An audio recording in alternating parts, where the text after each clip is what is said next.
Tech Sales Thursdays, the actual first official Tech Sales Thursdays. Is that live streaming? Yeah, it is live streaming. Very cool. All right, welcome everybody. Just getting my things going on here. Get my Bluetooth working so I can do guru mode on my iPad here. And I guess first thing I kind of call out is today's Thursday the 9th. And if you're watching this, a recorded version of this, there's a lot of craziness and devastation going on in California, and it's top of mind for me, and I'm sure it's top of mind for a lot of people that are out there, especially those that are affected by those things. So I want to call that out, that my thoughts and prayers are those that are with those that are affected by all of this craziness. I can't even begin to imagine what it would be like having to start, escape from your home where it's your sense of I don't know, comfort, shelter, all that stuff, and it's wiped from you, right? And you're only left with the clothes on your back. So thoughts and prayers for those that are affected by the fires in California. What I wanted to do today, however, was kind of get my bearings a little bit. This is a new platform for me to be able to do these live stream workshops. I'm really excited about it because I think it gives me an opportunity to help sellers that are sort of on the fence on what the heck is it exactly that I do, how I help them, and create an environment where there could be an opportunity to engage in a kind of a community discussion around all the things that we do, how we help sellers in our Tech Sales Investor Club, and how to kind of demystify investing in large commercial real estate, which is what I attempt to do in my book right over there. So Rich, you can quit. So yes, I am wearing the same sweater from yesterday. It is freaking cold here in Georgia, and I am a New Yorker, but I don't know, you get used to the warm weather and it's like 20 degrees outside. So I'm wearing a sweater. All right, so let me see if I can also see if we get any chat in my chat window here, live stream chat. Cool. All right, that's good. And the other problem I had is LinkedIn likes to hide where to get the live stream going. It's crazy actually. So let's just want to make sure that my thing is going on here and people can jump in. So bear with me a moment. I can't tell jokes and solve problems at the same time. Let's go to my posts. That's for a show live today. LinkedIn Live. Okay. Click to join live. This is so weird. All right, let's do this. Invite, share link, copy link. Comments, try joining through this link. Yeah, I tell you, they hide the button. I can make a post about I'm going live, but then they don't allow me to go live with it. It's very weird. Starting soon, I manage it. And I realize this is awkward for you. You're kind of watching me figure this out. I'm sorry. This is like how reality works sometimes. Okay, cool. Done. All right, whatever. We'll let it go. Anyway, let's see. So for today's workshop, I had some ideas. I wanted to kind of build off what I was talking about yesterday. Let me get my screen sharing going here. So I like the idea of framing the discussion and the conversation. So in the book, So Rich You Can Quit, the angle I take is setting up this idea that as a tech seller, you are poised to create wealth beyond your wildest expectations. Cool, I got this working. And what I mean by that is, yes, at a surface level, you can make really good money in tech sales. I think it's generally understood. You can make, it's one of those categories of sales where the income potential could be, incredibly high. The opportunity then, therefore, is what do you do with that income, right? I've personally, right, I've gone down the trap of making really good money and then spending it foolishly. And the moment doesn't seem foolish; it feels really fun. But looking back, it seems foolish what you spend the money on. And the picture and the story I try to tell to sellers is like, Sales is hard, can be hard. We know that 90% of tech sellers are burned out, according to Gartner. By the way, 13.3% of statistics are incorrect. I like to tell that joke every time I hear a stat. But the reality is, like, sales is hard, right? It can take a lot out of you. I know we give a lot as sellers, and it's a hard road, hard life to live. And it's not something that I think many sellers realize they want to do for the rest of their life. And if you start making really good money, you get to a point where you can kind of be caught in this this these golden handcuffs, where you're making really good money and you can't go anywhere, hence the handcuff piece, because if you do, it means it's going to impact your lifestyle and your living conditions and whatever else, and you're afraid of doing that because you're kind of got a good system going on, and that's not a good place to be. You want to have options in your life. And so what I talk about in the book is how investing passively in real estate can really be the key to unlock those golden handcuffs. Now, the unlock to the handcuffs doesn't happen overnight, right? It's something that could take many years to unlock. But the point is, it is a path towards a well-worn path for many generations. This isn't something I came up with, of creating wealth by investing in low-risk assets. And you want these assets to create appreciation, cash flow, and tax benefits for you. And if your plan currently as a tech seller that's earning a lot of money is to just keep investing in the stock market or put money in your 401k, in your IRA, those assets, right? They're typically not enough to create the sort of lifestyle that you want, which could be the earnings that you're making right now in the future, right? Because right now you're living a life where you've got to keep selling to make a living to support your lifestyle. You got to trade your time for money. It's the time for money paradigm, which talk about in chapter, I forgot the chapter number. I think if you'd write a book, you remember all the chapter numbers. You don't. That is chapter 1, 2, 3, 4, Escaping the Time for Money Paradigm. It's page 14 for those that want to follow at home. By the way, if you are listening to this, you want to stay to the end, I'm going to give away a freebie. I'm going to give away an Spotify redemption code to listen to my book, So Rich You Can Quit, on Spotify for free. But you got to stay to the end to get the special code to do that. All right. So what was I getting at here? I was talking about being able to put your, this, I can't even use this thing. Forget it. It's going to do some guru mode for you, but that's not going to work. I just ad lib it here. And let me make sure I got no guests. Okay, no chats. No chats? No chats. Okay, that's fine. So we were talking about the way out, time for money. Yep, the time for money paradigm. So the fundamental issue becomes, right, like you're making good money, you're still trading your time for money and investing in the stock market. And I'm not poo-pooing those things. Those are all like normal, logical places to put your money to work. It's better than a savings account or a bond, because you're actually losing money in your savings account because of the rate of inflation. And if you want to look at the real rate of inflation, let me pull this up. This will be fun to you. One second. I get my screen sharing going here.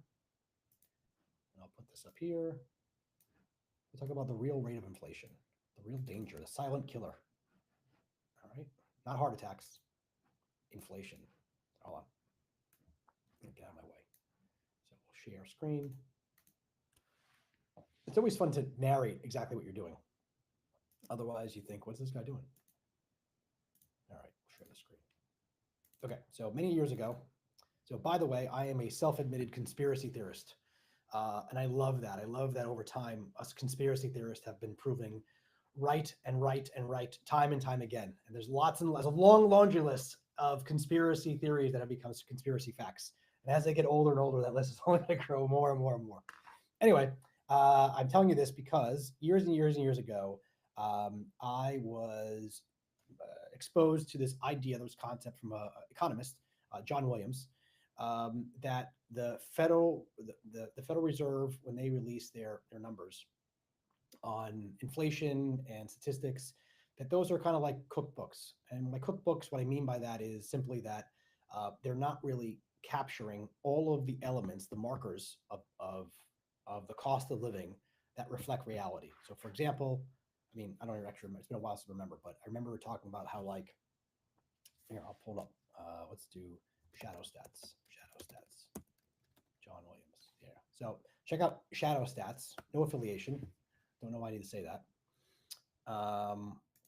And he had these charts that over time, over year after year after year, or after a certain period of time, the Consumer Pricing Index, the CPI, they started to remove data points on there, right? And I think the reason was it had to do with keeping up costs of living, inflation increases for Social Security beneficiaries. And the real rate of inflation would have had cost the government to have to pay more for those year over year inflation adjustments. So they just started removing items on there because it kept the inflation numbers artificially low, when in reality they were much higher. So here, if we look at this from 2003, we've got, these are the official CPI indexes for CPIU. And I don't know what those are. Doesn't really make a difference. We can go into the glossary later on. But the point is, in 2003, this was showing it was, at around 2 here. And the based on the inflation markers where it included the alternative consumer price index, where it counted things like housing and fuel and things like that, was actually much higher. So in this case, it have been from, like, call it 2% to somewhere at 5%. Just a 3% delta. And so let's look at where we are from a CPI index today. Let's see if we can find this. Money supply, inflation. That's the same chart. Same chart. I haven't been on this website in years. I just thought about showing this. Historical will calculate CPI inflation at any time to dates. Okay, that's 2 dates. Yeah, I guess right now the real rate of inflation, according to Shadow Stats, it's technically off the chart. This is at, like, probably, I don't know, 11, 12%, whereas the official value is somewhere at 8. So again, it kind of lags by about 4 points in doing so. So if you've got your money in a bond or the savings account where it's earning, or I guess historically 2, 3, 4%, you're still losing money because your returns are getting eaten up by an 8% cost of goods multiplier, said another way. And if your strategy is to grow your portfolio, to grow your nest egg in your retirement that's tied to the stock market, let's see what historical stock market, I can't spell right, historical stock market returns. Where are we at? Let's see. What does the AI tell us? The AI tells us that the 10-year average is about 13%, 20-year average is at 10.475, and 30-year average is 10.9%. 10.9. So that's great. But if you're, now this isn't historical, but the last couple of years here, right? This is from 2019, 2020, where this thing shot through the roof. This, if you're earning 10% and your inflation rate is at 8.5 or 9%, your real spread is what, 1 or 2%? You're actually growing your money at 1 or 2%. Like, that's not a way of creating wealth. It's not a way of becoming so rich that you can quit. It's not a way of unlocking those golden handcuffs. So what's the alternative? Well, the alternative that I am partial to, completely biased, I love it, 100%, is investing in low risk commercial real estate, specifically not just any kind of real estate like single family rentals or fix and flips and things like that, but our large apartment complexes. I feel like that's the gateway drug that kind of got me into this whole alternative asset class. And once I kind of got in there and saw the potential in it, I've kind of fell in love completely. I'll stop showing the screen here. So stop that. Where's the stop button? So for me, large commercial multifamily, more so than single family or even small multifamily, because you've got risk mitigation built in. What do I mean by that? Well, the purpose of buying a rental is a couple fold. One, you're buying an asset that has the potential to provide you with cash flow, right? So you buy a house, easy numbers here, $100,000. That's the value of the house. You put a mortgage on there. Maybe you have to put, I don't know, 20K on to buy that house. You rent the house out for $1,000 a month. your mortgage payment in this hypothetical thing that doesn't make sense for your $100,000 house with the $80,000 mortgage is going to be, call it $500. You've got to put aside money for rainy day things and roofs and replacement costs, things like that. So maybe you net out $100, $200. Well, a couple of things going for you. You've got an asset that's actually making you money in the case of $100 profit. They're paying off your mortgage for you. Cool. So your asset and the asset itself should appreciate over time. It should, depending on if you buy right and you're buying in the right market and you're buying at the right price. That helps too. Over time, the house that was worth $100,000 when you bought it in the next 10, 15, 20 years should be worth, at this rate of inflation, it could be worth, I don't know, $200,000, right? Double the seeming price. And maybe the value of that mortgage that was $80,000 gets paid down to $10K, right? So you now have a $190,000 asset that you bought for, you put $20,000 of cash in. Like, that's the potential upside.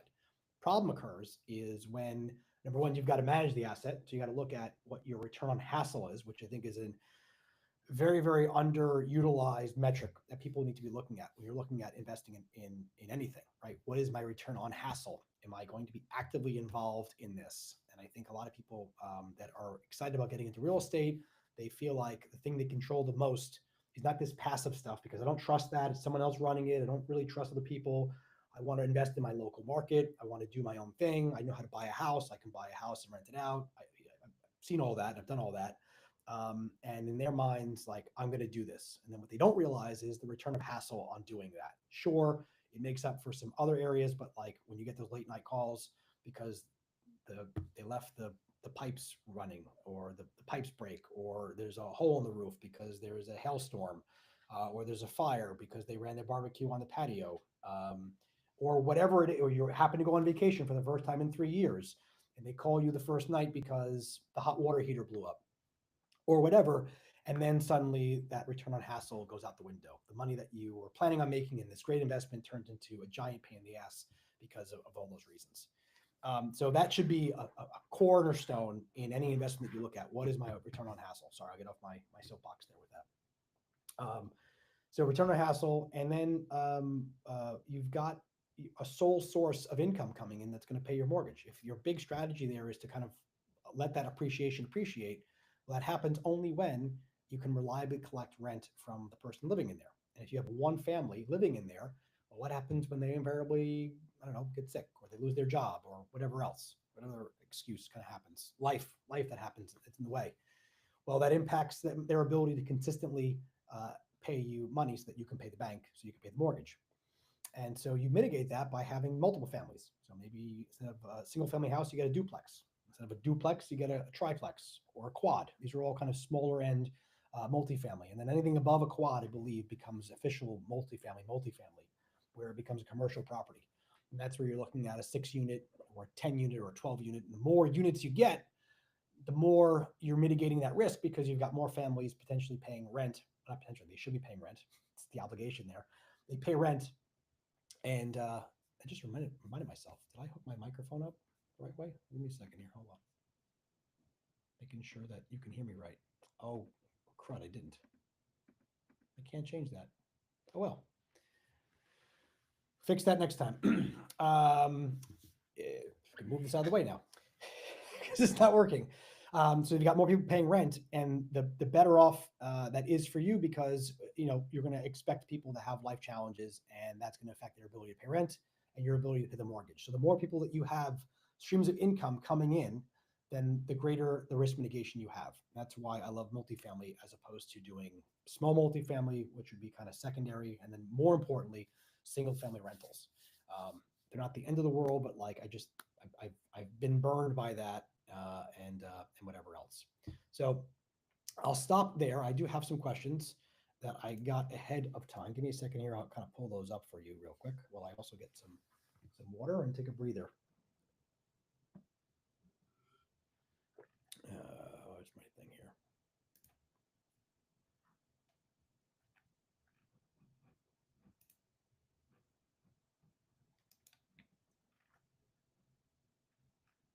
Of course, I can't find my. All right. That's not what I was looking for. All right, give me a second. Get another idea. Oh, yeah, I'll do the giveaway right about now. So if you're listening to this and you are interested in learning more about how you too can become so rich you can quit, learn about the philosophy I talk about how to stop trading your time for money and trading time for money, how to create an escape, a sales escape plan, or a blueprint to get out of sales at some point in your life, not tomorrow, right? But over the course of the next, I don't know, 5 to 10 years. And you want to learn more and you're not a reading physical book guy or gal. You're more of an audio listener. That's fine too.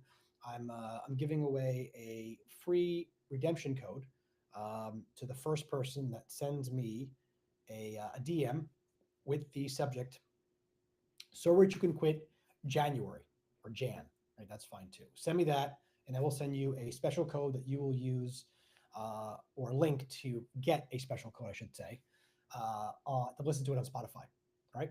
And it is yours truly who does the narration on that. It was a whole. I should do a whole backstory on that one. That was a lot of fun.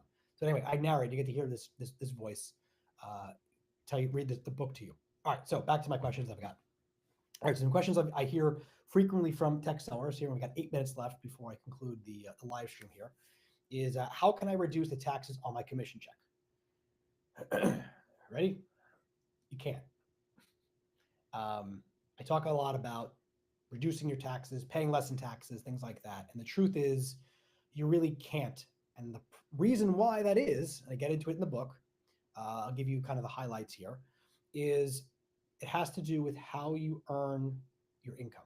When you're out there selling things, you're earning income. You get a W-2 from your employer. That income is categorized as active income or ordinary income, and it's subject to among the highest federal tax rates that there are, up to 37%, depending on which tax bracket you are. And the more you make, the more money goes in taxes. I covered that on the live show yesterday, I believe, or the show one. This is show two. So the name of the game becomes stop earning your money through the highest taxed mechanism, door, if you will. Imagine there's two doors. Door number one is where we're all at, selling things, and that door, anything that comes through that door is taxed the highest rate. There's another door. The other door is called capital gains. In capital gains, there's a smaller tax man there instead of a big brooding one. There's a smaller one, and that smaller one will take less maximum taxes depending on what your income rate is, and the max taxes depending on the timing of the income. If it's greater than 12 months or more than 12 months, or sorry, less than 12 months or more than 12 months, is 0 to 12%, 20%, I should say. So max 20% versus max 37%, big difference. And the name of the game becomes transfer how you're earning income and make your money through so that it comes through the other door, the smaller door. And so that's where investing in low risk, hands off, passive real estate investing that I talk about and I make available to my club members is how we ultimately reduce the tax that we pay. But to answer the question, it's kind of like a trick question. There really isn't a way to reduce taxes on your commission checks. And that's actually probably not 100% true. In all fairness, like I'm not a CPA. I don't pretend to be one. I do work closely with a really smart one, Rob Cook, if you're listening.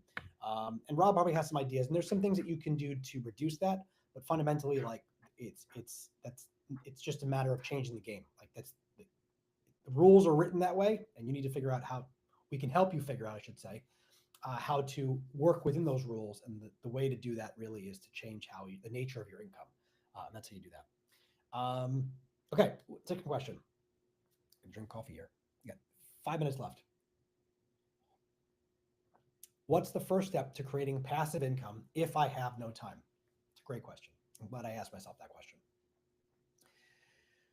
question.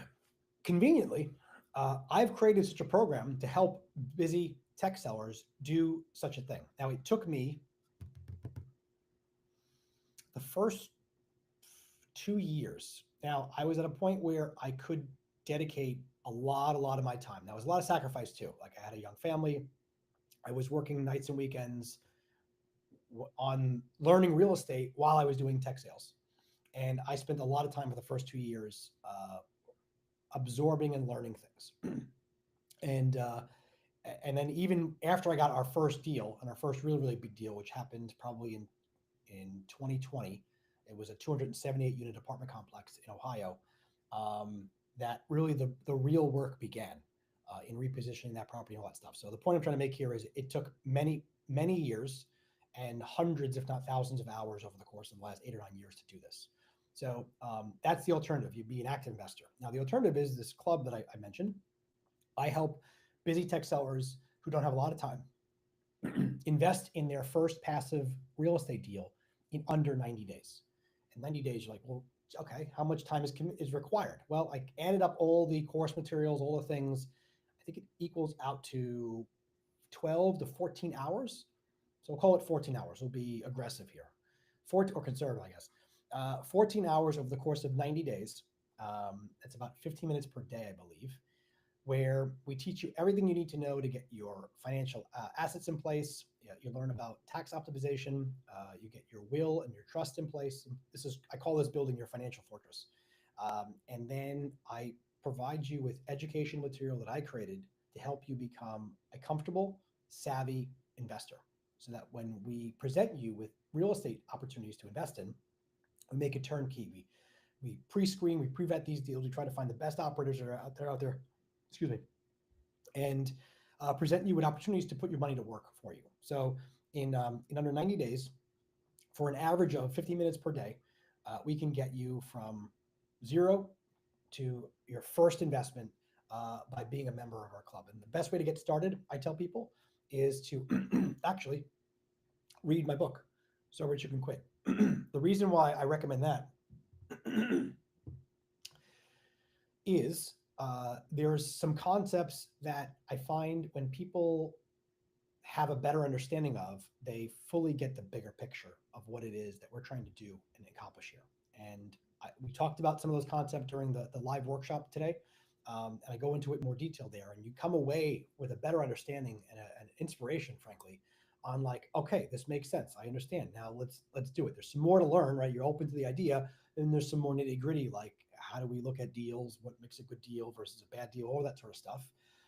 And then how do I find the deals, right? So we try to make it as turnkey as we're making an appliance. Okay, we're making an appliance for us tech sellers to be able to go from zero to investor in no time flat. So that's how I'd recommend we do that. Now I've got 2 minutes left. I don't think I can give enough time to get into the next question, which is, how do I avoid risky real estate investments? That's a great question. And we'll start off our next, let's do that. We'll start off our next broadcast, which I am planning on doing these every Thursday. The original intent was to do these at 12:30 Eastern time, but I got a Thomas, with whom I'm talking to on LinkedIn here, suggested that there's people in the West Coast that this might be the inconvenient time for them. He's right. So I'll probably move this to a time later in the day. It's actually him. He's he just messaged me right now. I'm calling you out, Thomas.